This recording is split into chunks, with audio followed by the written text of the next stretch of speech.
Hey guys, it's Jonathan from Stub Reviews, and today I'm introducing a new segment for our channel called Throwback Wednesdays. It's something that I'm personally introducing that you'll see me doing, and that's basically where I'm going to go look at films in the past and do reviews and just analysis on them. Just whatever happens to be relevant, or heck, whatever I find cool for that week, but just expect one of these every Wednesday.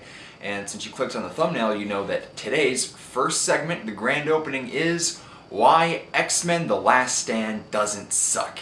Now you're probably like, Jonathan, what are you talking about? This movie's garbage, I hated it. Well, I just got a chance to rewatch it recently, and comparing it with all these other superhero films, I think it was really misunderstood and really underrated for the time, and I'd actually consider it to be a pretty darn good superhero movie. So let's just go ahead and jump into the 5 reasons why X-Men The Last Stand doesn't suck. Number 1, it has balls.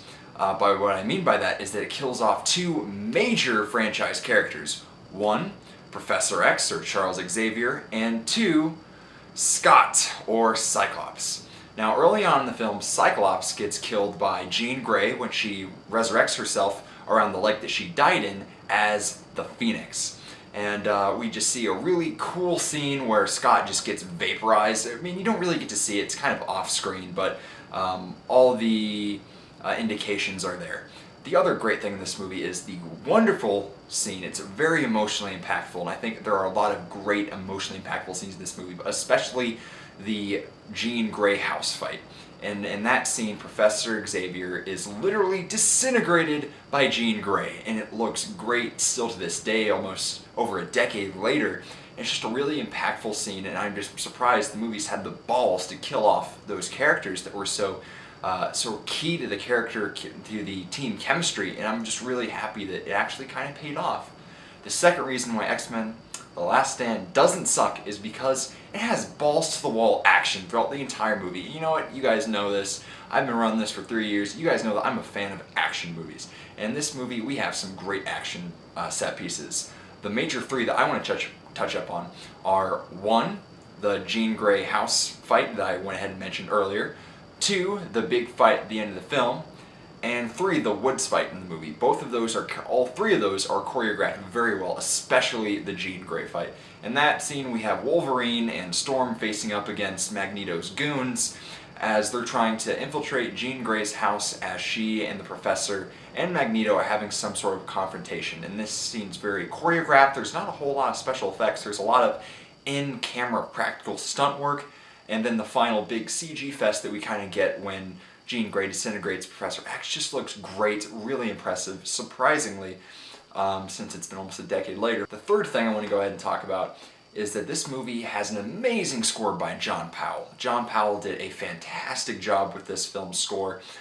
Notably, my favorite track is The Phoenix Rises, which we get to hear a few times in the film, and notably at the end, which I'll go ahead and allude to later. But anyways, this movie's soundtrack is just great. When the action's intense, the orchestra is great. Everything in this movie about the score, it has a lot of energy. It's very fun, it's fast, and it's dramatic and impactful and melodramatic where it needs to be. And I just thought that John Powell just did an absolutely lovely job with this score. Gotta give him props for that. The fourth reason why I really enjoyed X-Men The Last Stand is because it has better pacing, in my opinion, than the previous 2 films.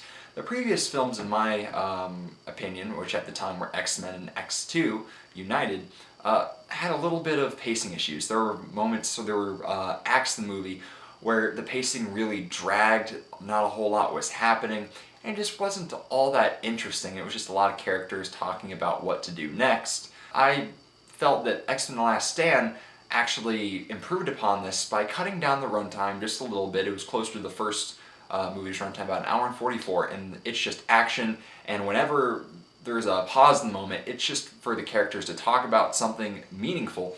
And it seemed like I really liked how much this film moved in comparison to the others. This is just very fast-paced. Some might say that it doesn't focus on the story quite as much, but at this point there doesn't really need to be that much explanation of what's going on. We've had this setup throughout the previous 2 films of there's going to be a fight between mutants and humans, and it's all coming to a head, and this is what we're getting, and I'm glad that the movie did have somewhat of a focus on that. The last thing I want to go ahead and mention here is my favorite, the 5th reason why I really enjoy X-Men The Last Stand is its climax. It's tragic, and it's a beautiful, beautiful scene. At the end of the film, Jean Grey is out of control. She's destroying everything. Mutants for the humans, mutant against the humans, humans in general, doesn't matter. She's just obliterating everything. And just how big this scene feels is great. Brett Ratner did an absolutely fantastic job of just making this feel like a huge scene. And what really just went ahead and just put the nail in the coffin for me in just the emotion category is when Logan, or Wolverine, has to kill Jean Grey because he's the only person that can get close to her without being disintegrated. And I'll go ahead and play for you a little clip right here, just showing you how impactful this was with John Powell's score featuring The Phoenix Rises.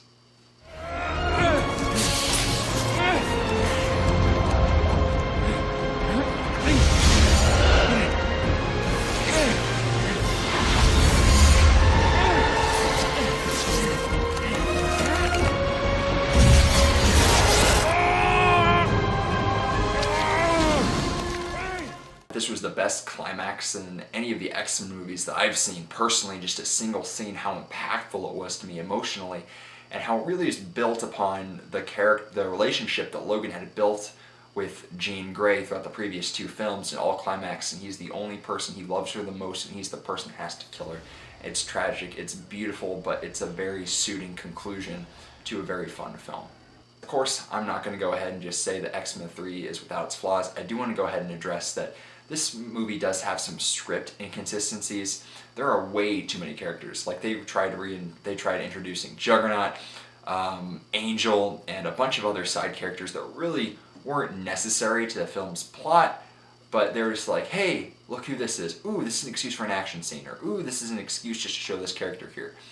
I didn't really agree with that, and the last big issue I had with the movie was that it did kind of rush the Phoenix Saga. The main focus of this film is the Cure story arc, in which humans have found a vaccine to suppress the mutant gene, and it's really cool just to see those social reactions, like, do I take it, do I not, is this unethical, is it wrong, is it right?